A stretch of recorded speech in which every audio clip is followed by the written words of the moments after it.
बिस्मिल्लाहिर्रहमानिर्रहीम। अस्सलाम वालेकुम। कैसे हैं आप सब लोग। मैं आपसे शेयर करने लगी हूँ आलू चिप्स पकोड़ा की रेसिपी, जिसे हम बनाएंगे सादा मसालों के साथ बहुत ही आसान तरीके से।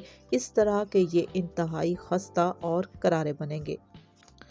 हमने लिए हैं 2 बड़े आलू, छिलका रिमूव करने के बाद इस तरीके से काट लिए। आप देख सकते हो कि आलू जो है ना ही तो हमने बहुत ज़्यादा मोटे काटे हैं, ना ही बहुत ज़्यादा पतले काटे हैं। कटिंग करने के बाद नमक वाले पानी में थोड़ी देर के लिए भिगो के रख दिए थे। इसके बाद खुले पानी में 3 से 4 मरतबा अच्छे तरीके से हमने इनको धो लिए। धोने के बाद हमने छलनी में इनको फैला के रख दिया है ताकि इनको हल्की सी हवा लग जाए और ये खुश्क हो जाए। मज़ीद तैयारी के लिए हमने लिया ज़रूरत के हिसाब से बेसन, साथ ही शामिल कर देंगे हस्बे सूरत नमक। इसी में हम डाल देंगे 1 चम्मच लाल मिर्चों का पाउडर, आधा चम्मच पिसा हुआ सूखा धनिया और आधा चम्मच लेंगे हम कसूरी मेथी। साथ ही हम शामिल कर देंगे इन पकौड़ों के कलर को बहुत ही खूबसूरत बनाने के लिए फूड कलर हमने लिया है 2 से 3 चुटकी, और इसी में हम डाल देंगे बारीक कटा हुआ हरा धनिया और हरा पुदीना। अभी हम इस मसाले में डाल देंगे थोड़ा सा पानी। अगर आप चाहते हैं कि आपके पकोड़े बहुत ही खस्ता, करारे और फूले हुए बने, तो आपने इस स्टेप को फॉलो ज़रूर करना है। अगर आपने अपने बेसन वाले घोल को मेरे तरीके से घोल लिया, तो गारंटी है कि आप जैसे पकोड़े कोई नहीं बना सकेगा।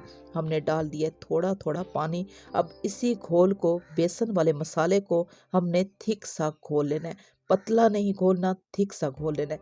जब ये थिक सा घुल जाएगा तो हम इसको फेंट लेंगे। जिस तरीके से हम ऑमलेट बनाते वक्त ऑमलेट को फेंटते हैं, सेम इसी तरीके से हमने बेसन को फेंट लेना है। तो आप थोड़ी देर के बाद देखिएगा कि बेसन जो है वो एकदम से फूल जाएगा। जब बेसन फूल जाए तो हमने इसमें थोड़ा सा पानी और शामिल करना है ताकि इस मसाले को हम हल्का सा पतला कर लें। अब हमने पतला कितना करना है, इसको ना ही तो बहुत ज़्यादा पतला रखना है और ना ही बहुत ज़्यादा गाढ़ा रखना है।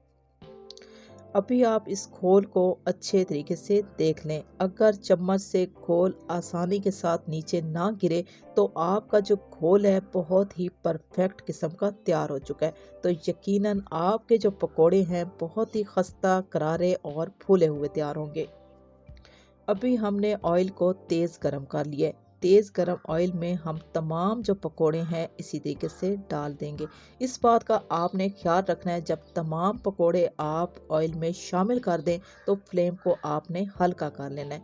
जब पकोड़े पेंदे से अलग होना शुरू हो जाएंगे तो फिर आपने इनको पलटना भी शुरू कर देना है। स्लो फ्लेम पे इनको हिलाते जाना है और पकाते जाना है। तो आप थोड़ी देर के बाद देखेंगे तो एकदम से पकोड़े बहुत ही खस्ता, करारे और फूले हुए तैयार हो जाएंगे। दिखाते हैं आपको इनकी लुक, ज़रा आप इनका कलर देख लें। इंतहाई खूबसूरत कलर के साथ ये पकोड़े खस्ता, करारे और फूले हुए मुकम्मल तौर पे तैयार हो चुके हैं। आलू पकोड़ा बनाने की ये अलग सी रेसिपी आपको कैसी लगी। अच्छी लगी हो तो मेरी आपसे रिक्वेस्ट है कि आप मेरे चैनल को सब्सक्राइब कर लें और मेरी वीडियो को लाइक और शेयर ज़रूर कर दें। ये रेसिपी आपको कैसी लगी कमेंट में ज़रूर बताइएगा। इजाज़त चाहूँगी। अल्लाह हाफिज़।